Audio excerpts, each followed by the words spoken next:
Hello, aspirants. Welcome to Bhagyalakshmi IAS Institute, where passion meet purpose. Today we are going to discuss about APPSC PYQs.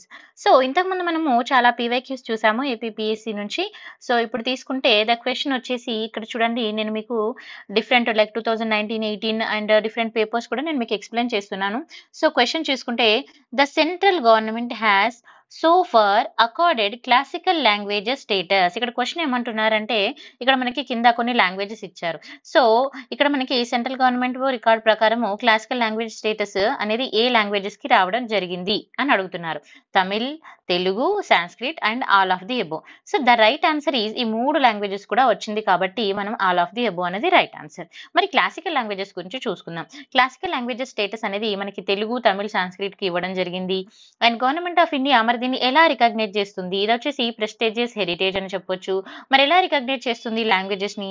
First of all central government మనకి recent గా ఈ classical languages status అనేది తీసుకురావడం జరిగింది. అందులో మనకు Telugu, Tamil, Sanskrit ని కూడా యాడ్ చేయడం జరిగింది. సో ఇది వచ్చేసి మనకి కల్చరల్ రిచ్నెస్ అనేది మనకి ఉంటుంది, ఇక్కడ ఇంపార్టెంట్ గా మనం తీసుకుంటాము. ఓకేనా?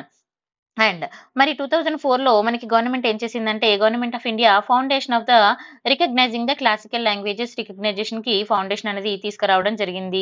అంటే ఒక స్టెప్ తీసుకుంది అన్నట్టుగా. సో ఇక్కడ తర్వాత మినిస్ట్రీ ఆఫ్ కల్చర్ అనేది మనకి మెయిన్ గా ఇప్పుడు మన లాంగ్వేజ్ అంటే ఎందులో వస్తుంది? కల్చర్ లో వస్తుంది. సో మినిస్ట్రీ ఆఫ్ కల్చర్ అనేది దీనికి గైడ్ లైన్స్ ప్రొవైడ్ చేయడం జరిగింది. ఎందుకు అనంటే focus on languages, different primary languages మీద ఫోకస్ చేయడం జరిగింది. సో క్లాసికల్ లాంగ్వేజెస్ స్టేటస్ అనేది మరి ఏ విధంగా ఇస్తారు, అసలు దీని క్రైటీరియా ఏంటి అని అంటే ఇక్కడ మనం క్లాసికల్ లాంగ్వేజ్ స్టేటస్ తీసుకుంటే ఈ లాంగ్వేజ్ అనేది ఖచ్చితంగా మనకి ఎర్లీ టెక్స్ట్ అనేది దానికి ఉండాలి. ఓకేనా? And recorded the history spanning 1500 to 2000 years దానికి ఒక హిస్టరీ స్పానింగ్ అనేది ఉండాలి. అంటే ఇప్పుడు లాంగ్వేజ్ అంటే ఇప్పుడు దేనికి పడితే దానికి మళ్ళీ మనము క్లాసికల్ లాంగ్వేజ్ అని ఇవ్వం. దానికి మినిమం ఒక 1500 నుంచి 2000 ఇయర్స్ ఒక రికార్డ్ అనేది ఉండాలి. ఈ లాంగ్వేజ్ అప్పటి నుంచి ఉంది అన్నట్టుగా ఒక రికార్డ్ ఉండాలి. ఎట్ ద సేమ్ టైం దానికి టెక్స్ట్ కూడా ఉండాలి. సో ఇవన్నీ మనకి చాలా ఇంపార్టెంట్. యూనిక్ లిటరేచర్ అనేది కూడా ఉండాలి. ఓకేనా? సో ఇది చూసుకోవాలి. తర్వాత నెక్స్ట్ మరి బెనిఫిట్స్ ఏంటి అని అంటే సింపుల్ గా తీసుకుంటే ఇంటర్నేషనల్ స్కాలర్స్ అవార్డ్స్ కి యూజ్ చేస్తాము. And centres for the excellence and professional chairs in universality. So ఇవి మనకి చాలా ఇంపార్టెంట్. మీరు ఇంత డీటెయిల్ గా చదవడం అవసరం లేదు, బట్ మినిమం నాలెడ్జ్ అయితే మనకు ఉండాలి. సో డీటెయిల్ గా కావాలనుకుంటే నేను ఇక్కడ ప్రొవైడ్ చేస్తున్నాను, ఒకసారి పౌజ్ చేసి చదువుకోండి.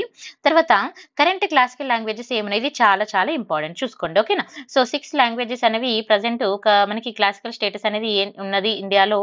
అదేంటంటే తమిళ్ ఎప్పుడు డిక్లేర్ చేశారు? 2004లో. సాంస్క్రిట్ 2005, కన్నడ 2008, తెలుగు 2008, మలయాళం 2013, ఒడియా 2014. ఇంకా ఏమైనా అప్డేట్స్ ఉంటే మీరు చూడండి. ఓకేనా? ఇది మనకి క్లాసికల్ లాంగ్వేజెస్ గురించి. Next the first chairman of finance commission of India. చూడండి, first chairman of finance commission of India. ఇక్కడ క్వశ్చన్ ఏం అడుగుతున్నాడు? First chairman finance commission of ఇండియాకి ఎవరున్నారు అని అడుగుతున్నారు. సంతానమా, లేకపోతే చందా, లేకపోతే నియోజీ, తర్వాత YB Chavan. So the right answer is KC Neogy.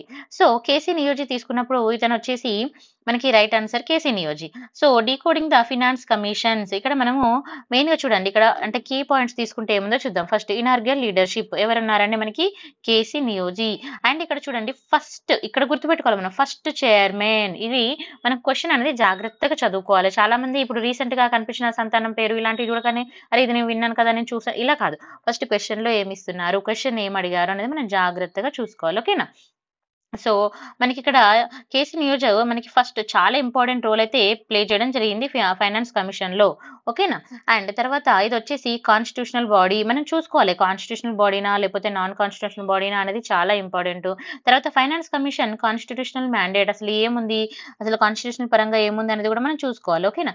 So ఇది వచ్చేసి ఫైనాన్స్ కమిషన్ అనేది constitutional body. It's plays the crucial role in, చాలా ఇంపార్టెంట్ రోల్ అనేది ప్లే చేస్తుంది. ఎందులో ప్లే చేస్తుంది అనేది కూడా చూసుకోవాలి. సెంటర్ కి, స్టేట్ కి కూడా ఇది చాలా ఇంపార్టెంట్ ఫైనాన్స్ కమిషన్ అనేది. ఓకేనా? తర్వాత మనకి ఆర్టికల్ 280 ప్రకారం, సో ఆర్టికల్ 280 మ్యాండేట్ ఏం చెప్తుంది, ఏది ఇంపార్టెంట్ అంటుంది అంటే 280 of the constitution empowers the president to establish A finance commission. ఎవరు ఎస్టాబ్లిష్ చేశారు? President. At intervals not exceeding 5 years. మరి దాని ఇంటర్వెల్ టైం ఎంత అండి? 5 years కంటే ఎక్సీడ్ అవ్వద్దు, దాటకూడదు. The commission comprise replaces the chairman. మరి ఇందులో ఎంతమంది ఉంటారు? చైర్మన్ ఉంటారు అండ్ 4 మెంబర్స్ కూడా ఉంటారు. మరి ఎవరు అపాయింట్ చేస్తారు వీళ్ళని? ప్రెసిడెంట్ అపాయింట్ చేస్తారు.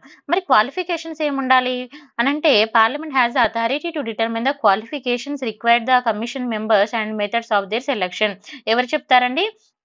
పార్లమెంట్. ఓకేనా? పార్లమెంట్‌కి అథారిటీ ఉంటుంది క్వాలిఫికేషన్ గురించి చెప్పడానికి. And procedural autonomy. What is the procedural autonomy? ఏముంటుంది ప్రొసీజరల్ అటానమీ అనేది మనం చూసుకోవాలి. ఇక్కడ మెయిన్‌గా పవర్స్ అనేది చాలా ఇంపార్టెంట్. ఓకేనా? సో, మీరు కొంచెం ఏ టాపిక్ చదివినా కూడా డెప్త్‌గానే చదవాలన్న ఇంటెన్షన్‌తో నేను మీకు ఇంపార్టెంట్ పాయింట్స్ ఇస్తున్నాను. ఈ పాయింట్స్ ఖచ్చితంగా చదవండి. ఓకేనా? ఆర్టికల్ 281 తీసుకుంటే రిపోర్టింగ్ ద మెకానిజం. సో, 281 అనేది ఏం మ్యాండేట్‌గా చెప్తుందంటే president to present every finance commission recommendations along with the explanatory memorandum and detailing the action taken to both houses of the parliament. ఎవరు ప్రజెంట్ చేయాలి? మనకి ప్రెసిడెంట్ ఏం చేయాలి? ఫైనాన్స్ డీటెయిల్స్ అన్నింటి కూడా ఇక్కడ ప్రెసిడెంట్ మనకి బోత్ హౌసెస్ లో like lower house upper house రెండిట్లో కూడా ప్రజెంట్ చేయాల్సి ఉంటుంది. అండ్ డెసిషన్ మేకింగ్ అనేది కూడా మనకి ఇక్కడ ట్రాన్స్పరెన్సీ అనేది ఉండాలి, అకౌంటబిలిటీ అనేది ఉండాలి. డెసిషన్ మేకింగ్ పవర్ అనేది చాలా ఇంపార్టెంట్. ఎందుకంటే ఫైనాన్షియల్ గా డెసిషన్ తీసుకోవాలన్నప్పుడు ట్రాన్స్పరెన్సీ అనేది చాలా ఇంపార్టెంట్. మరి కరెంట్ డైనమిక్స్ తీసుకుంటే మనకి 15th ఫైనాన్స్ కమిషన్. సో, చాలా ఇంపార్టెంట్. చదువుకోవాలి, మీరు జాగ్రత్తగా చదువుకోవాలి. 15th ఫైనాన్స్ కమిషన్ తీసుకున్నప్పుడు November 2017 appointing the NK Singh and ఎవరు చైర్మన్ గా ఉన్నారు? ప్రెసిడెంట్ దీన్ని మనకి కాన్స్టిట్యూట్ చేశారు. ఎవరు చైర్మన్ గా ఉన్నారు? ప్రెసిడెంట్ అనేది చాలా చాలా important, NK Singh. And operational horizon తీసుకుంటే 15th ఫైనాన్స్ కమిషన్ మరి ఎప్పుడు ఉంటుంది? అండ్ మన ఫిజికల్ ఇయర్స్ ఎప్పటి నుంచి ఎప్పుడు ఉంటుంది, ఎప్పుడు కవర్ చేస్తుంది అంటే మనకి ఇక్కడ వచ్చేసి 5 years పీరియడ్ ఉంటుందండి. ఓకేనా?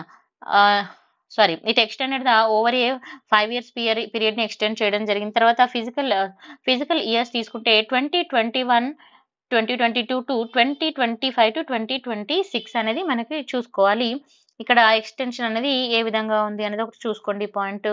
తర్వాత next question, as per the 2011 senses percentage of urban population to చూడండి, యాజ్ పర్ ద 2011 సెన్సెస్, ఇక్కడ ఇది గుర్తుపెట్టుకోండి. Percentage of urban population to total population of Andhra Pradesh is.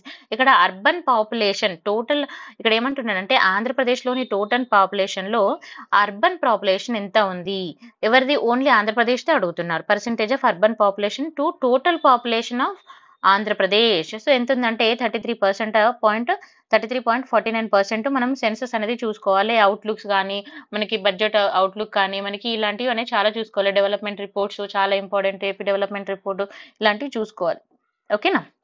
Next, so 2011 census అనేది చాలా important. And at the same time present గా మనకి ఏమైనా updates ఉన్నాయా అనేది కూడా మనం చూసుకోవాలి. ఇప్పుడు మనకి అప్డేట్స్ ఎక్కడ చూసుకుంటామండి? మనము అవుట్లుక్ లో చూసుకోవచ్చు. ఓకేనా?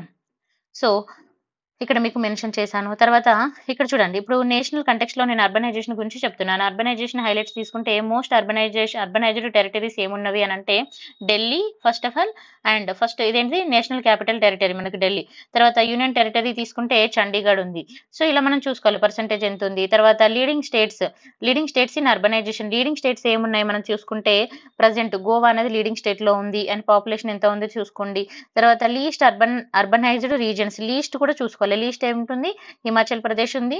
అండ్ ఇక్కడ లోయెస్ట్ పాపులేషన్ ఎంత ఉంది? తర్వాత బీహార్, అస్సాం, ఒరిస్సా. తర్వాత అబ్సల్యూట్ అర్బన్ నెంబర్స్ ఏమున్నాయంటే మహారాష్ట్ర అనేది ఉండడం జరిగింది.